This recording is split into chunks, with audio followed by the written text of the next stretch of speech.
अभी उत्तर प्रदेश का मामला जो मेरठ का चल रहा था, अभी वो सॉल्व हुआ ही नहीं है। जो मुस्कान ने अपने पति का मर्डर कर देती है और उसके कई टुकड़े करके ड्रम में चुनवा देती है, उसके कुछ दिनों बाद ही उत्तर प्रदेश की एक जगह है औरैया, वहाँ से भी एक खबर आती है जो दिल को दहला दे देगी। यहाँ पे एक नई नई शादी होती है और जो दुल्हन होती है वो 14वें या 15वें दिन ही अपने पति का कत्ल करवा देती है, वो भी उस पैसे से जो लड़के के घर वाले और जो लड़के ने उसे मुँह दिखाई में दिए रहते हैं।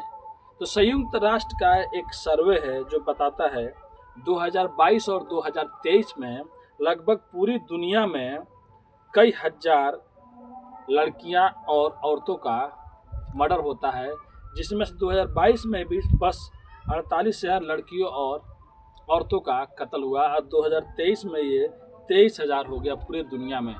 और इसमें से 70 या 60% मर्डर घर के ही लोग किए, यानी कि कोई पार्टनर या एक्स पार्टनर या पति या पत्नी। अब इसमें कितने लोग लड़कियां मरी, कितने लोग लड़के मरे, ये उस रिपोर्ट में नहीं है। बस इंडिया में कोई भी ऐसी एजेंसी नहीं है, लेकिन संयुक्त राष्ट्र का एक एजेंसी है जो इतना खबर रखती है। तो चलिए पूरी कहानी को इस वीडियो के माध्यम से बताएंगे। आखिर दुल्हन कैसे बन गई कातिल, कैसे 15वें 14वें दिन उसी पैसे से पति का मर्डर करा देती है, जो पैसे पति ने और उसके घर वालों ने उसकी मुंह दिखाई में दिए थे। तो नमस्ते, आदाब, सत श्री अकाल। आज की जो सच्ची घटना मैं आपको सुनाने जा रहा हूँ, ये घटना उत्तर प्रदेश की एक जगह है औरैया, वहीं से ये शुरू होती है।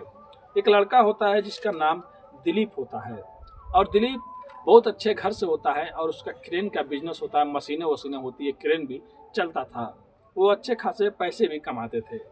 दिलीप का एक बड़ा भाई रहता है, उसकी एक पत्नी रहती है, बहुत अच्छी होती है।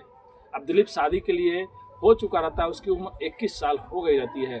तभी उसकी भाभी जो होती है अपने घर पे बात करती है और उसकी एक छोटी बहन भी होती है और यहाँ पे दिलीप के बड़े भाई से भी बोलती है, अगर आप सही मानो मैं अपनी छोटी बहन का शादी आपके भाई से करा दूंगी। अब दिलीप का बड़ा भाई अपने घर वालों से पूछता है तो सब कोई खुश हो जाता है, क्योंकि उनकी बड़ी बहू जो है बहुत अच्छे से रह रही थी और घर को अच्छे से चला रही थी। तो एक की जगह दोनों बहनें इसी घर में आ जाएंगी और दोनों भाई से शादी हो जाएगा। एक का तो पहले से हुआ है। अब दिलीप से भी पूछा जाता है, दिलीप मान जाता है। अब 5 मार्च को दिलीप का बारात जाता है और उस लड़की का नाम प्रगति होता है, जिससे दिलीप का शादी होने वाला रहता है। धूमधाम से बारात जाता है, सब कोई घर वाले खुश रहते हैं।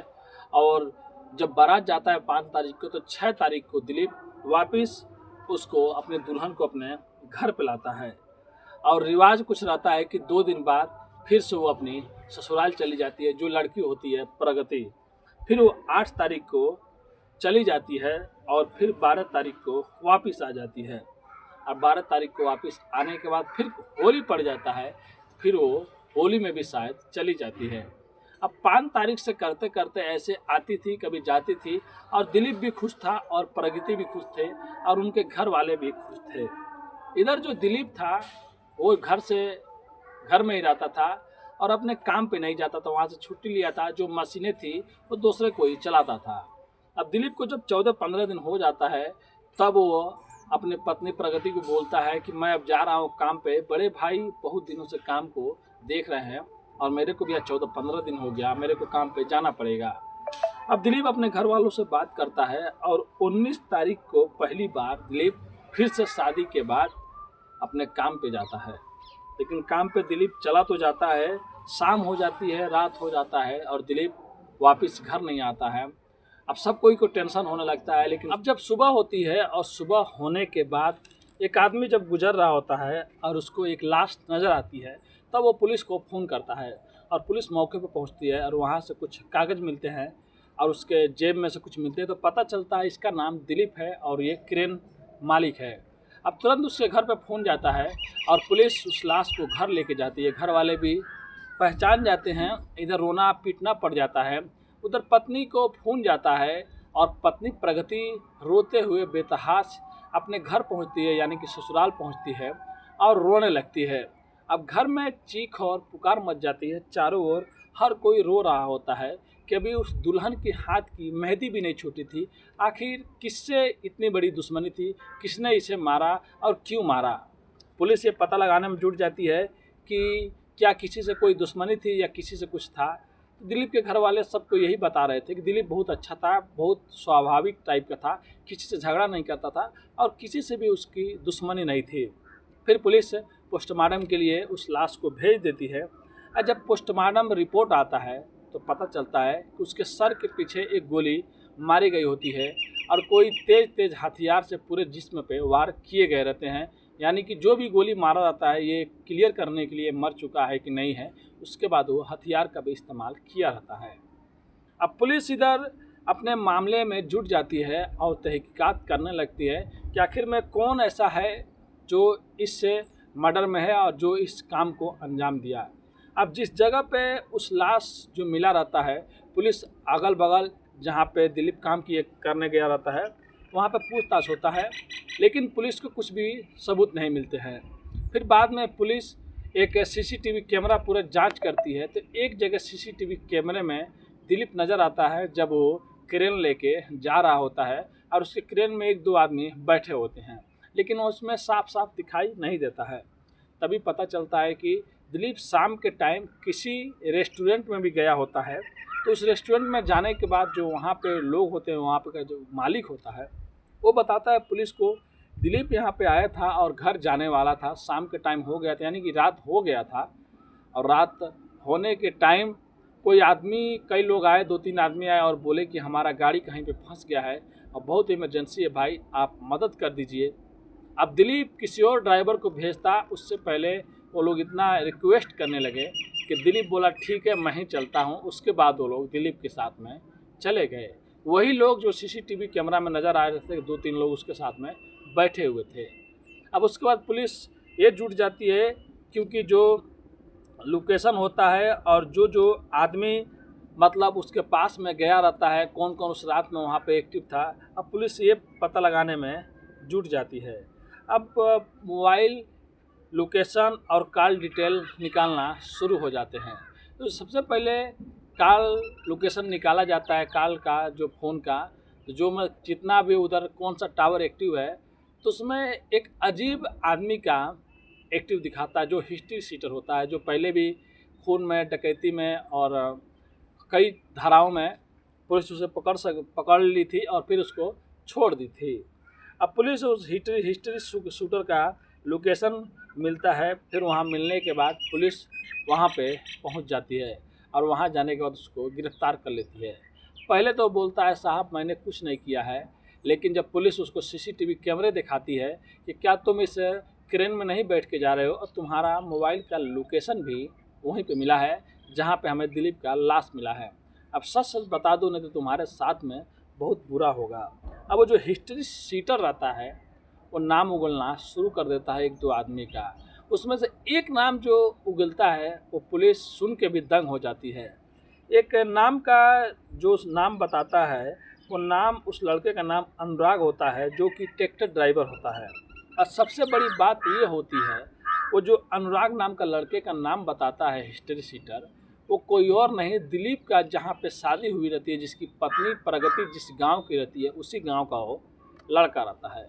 अब पुलिस को और भी चौंक जाती है कि ये कैसे हो गया, जहाँ पे उस लड़के की शादी हुई थी उसी गांव का एक लड़का है जो इसको मारने के लिए इसको सुपारी दी थी। अब पुलिस वहाँ पे भी पहुँच जाती है। वो तो पहले से ही जान गया था कि हिस्ट्री सीटर पकड़ा गया है। अब पुलिस जब उसको उठाती है और इन दोनों को उठाती है और दोनों से उगलवाने लगती है अपने तरीके से, तो दोनों लोग तीसरे का भी नाम बता देते हैं। अब पुलिस वहाँ से फिर तुरंत प्रगति होती है, यानी कि जो दिलीप होता है उसके घर पे आती है। प्रगति रो रही होती है। अब पुलिस जब आती है तो बोलती है कि हमें प्रगति से कुछ पूछताछ करनी है। अब जो दिलीप के घर वाले रहते हैं वो लोग यही सोचते हैं कि शायद पुलिस कुछ ऐसी बात पूछे, दिलीप ने कुछ ऐसी बात बताया हो, कोई दुश्मन का नाम बताया हो, तो वो लोग कुछ नहीं बोलते हैं। एक कमरे में पुलिस, लेडीज़ कांस्टेबल और लोग जितने लोग रहते हैं वो जाते हैं और प्रगति को भी लेके जाया जाता है। लेकिन लगभग 10 मिनट के बाद, 15 मिनट बाद जब पुलिस अंदर से निकलती है तब प्रगति के हाथ एक पुलिस कांस्टेबल जो लेडीज़ होती है वो पकड़ी होती है और उनको पकड़ के सबके सामने ले जाकर गाड़ी में बैठाते हैं। अब घर के जो लोग कुछ रहते हैं वो लोग तंग रह जाते हैं कि पुलिस क्या कर रही है, इस बेचारी के ऊपर तो ऐसे ही पहाड़ टूटा, इसकी पति का हत्या हो गया है और पुलिस ऊपर से इसको क्यों गाड़ी में बैठा रही है। तो कुछ लोग विरोध करने के लिए सामने खड़े होते हैं। तब पुलिस बताती है कि हम लोग अपना काम कर रहे हैं, हमें अपना काम करने दीजिए। और आप लोग को जान के हैरानी होगी कि आपका बेटा जो दिलीप मरा हुआ है, उसकी हत्या कराने वाली आपकी ही बहू प्रगति है, जिसको हम लोग अपने साथ में लेके जा रहे हैं। अब जितने लोग सुनते हैं, सब कोई सुन के सबके होश उड़ जाते हैं कि कैसे ये वैसा कर सकती है। फिर सब कोई चुप हो जाता है और फिर प्रगति को वहाँ से पुलिस थाना लेके जाया जाता है। अब पुलिस थाना लेके जाने के बाद प्रगति और जो उसके गांव का रहता है एक लड़का अनुराग और जो हिस्ट्री शूटर रहता है, इन तीनों को एक ही जगह पे बैठाया जाता है। और एक ही जगह बैठाने के बाद हिस्ट्री सीटर जो रहता है और अनुराग और प्रगति, फिर तीनों से बात होता है। तब बाद में सच्चाई बाहर आती है। जो प्रगति होती है वो बताती है कि मैं इस शादी से इनकार कर रही थी अपने घर वालों से कि मैं यहाँ पे शादी नहीं करूँगी और मैं किसी और लड़के से प्यार करती हूँ जिसका नाम अनुराग है, जिससे उसकी कई सालों से दोस्ती थी। लेकिन उस लड़की के घर वाले जितने भी लोग थे, सब कोई दबाव बना रहे थे कि वो तो एक ट्रैक्टर ड्राइवर है, वो तो पैसा भी नहीं कमाता है, उसके पास है ही क्या। तुम्हारी बहन देखो कितनी अच्छे से रह रही है और लोग करोड़पति है, बहुत अच्छे हैं, उनकी मशीन चलती है और उन लोग का समाज में इज्जत भी है, बड़े लोग भी हैं, वहाँ भी तुम्हारी शादी हो जाएगी तो तुम बहुत खुश रहोगी। लेकिन प्रगति जो थी वो मान नहीं रही थी। लेकिन एक दिन प्रगति आती है और आने के बाद अनुराग को बताती है, देखो मैं शादी तो कर ले रही हूँ। तब अनुराग बोलता है कि तुम पागल हो गई हो, मेरे को छोड़ के तुम जाने की बात कर रही हो। तब प्रगति बोलती है, आज तक मैं ये सोच रही थी कि मैं उससे शादी नहीं करूँगी, मैं तुमसे शादी करूँगी। लेकिन उससे शादी करने के एक और बड़े फायदे हैं। अगर मैं उससे शादी कर लेती हूँ, अगर वो कुछ दिनों बाद मर जाता है तो उसकी जितनी भी प्रॉपर्टी है सब मेरे नाम पे हो जाएगी, यानी कि मेरी हो जाएगी। और फिर से मैं अपने घर पे आ जाऊँगी और मैं विधवा हो जाऊँगी। अब विधवा से वैसे भी कोई शादी नहीं करता है। तब तुम सामने आना और मेरे से शादी कर लेना, जिससे तुम्हारी वाहवाही भी होगी और मेरे घर वाले भी तुमको कुछ नहीं बोलेंगे, क्योंकि तुम एक विधवा का हाथ थाम रहे हो। तब वो बोलता है कि ऐसे ठीक है, लेकिन तुम शादी कर लोगी तो क्या तुम्हारा पति कुछ महीनों में ही मर जाएगा, ऐसे कैसे हो सकता है।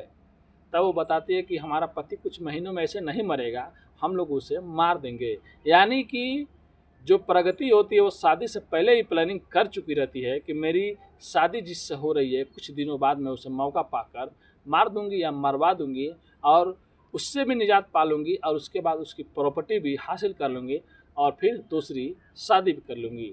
मतलब दूसरी शादी करने के लिए प्रगति ने पहली शादी किया और उसका खून भी किया। और उसके बाद जो भी रहते हैं सब कोई अपना जुर्म कबूल कर लेते हैं। फिर पुलिस वहाँ पे प्रगति को और अनुराग को बताती है, अगर तुम लोग चाहते तो तुम लोग बालिग थे, तुम लोग भाग के भी घर के खिलाफ भी जाकर शादी कर सकते थे। अगर तुम लोग घर के खिलाफ जाके भी शादी कर लेते, समाज या कोई भी तुमको कुछ नहीं बोलता, कुछ दिन तुम्हारे घर वाले गुस्से होते, लेकिन एक आदमी का जान नहीं जाता। और तुम लोग कितने बड़े निर्दयी हो, उस लड़के की क्या गलती थी, और ये बताओ कितने पैसे में सुपारी दी थी। तब वो अनुराग बताता है कि मुझे जो प्रगति है इसने मुझे 1 लाख रुपए ला कर दिया था और 1 लाख रुपए खुद अनुराग ने इधर उधर से जुटाए थे और उस हिस्ट्री सीटर को 2 लाख रुपए लोग दिए थे, तब वो मारने के लिए तैयार हुआ था। जब प्रगति से पूछा गया कि तुम्हारे पास इतने पैसे आए कहाँ से, ये बताओ, तब प्रगति रो रही थी। लेकिन पुलिस बोली कि तुम सच्चाई उगलो, क्योंकि तुमने जो किया है तुमने कर दिया है, अब तुमको बस सच बताना है। तब प्रगति बताती है कि जो भी पैसे मेरे पति या मेरे घर वाले जितने सास ससुर या उनके भाई जो वही पैसे दिए थे, वही पूरे पैसे 1 लाख रुपए मैं ला के अनुराग को दी और 1 लाख बोली तुम इधर उधर से कहीं से इकट्ठा कर लो। आप लोग सोच सकते हैं, जो 14-15 दिन 1-2 दिन में ही 1 लाख रुपए उसके पति और उसके घर वालों ने उसको दे दिया। कितने अच्छे से उसको रखना चाहते थे, उसको अच्छाई और उतना शान शौकत और जो अच्छे लोग थे उसको पसंद नहीं आई, और वही ट्रैक्टर ड्राइवर के प्यार में आकर और कोई भी उसको रोकने वाला नहीं था। और इन दोनों तीनों ने मिलकर एक जो बेकसूर दिलीप था उसकी इन्होंने जान ले ली, बस इसलिए कि उसे दूसरी शादी करनी थी। अब इन दोनों को उठाकर जेल भेज दिया गया है। अब इनके ऊपर क्या होगा आगे, जो भी होगा आप लोग सोच ही सकते हैं कि इनको कड़ी से कड़ी सज़ा मिलेगी।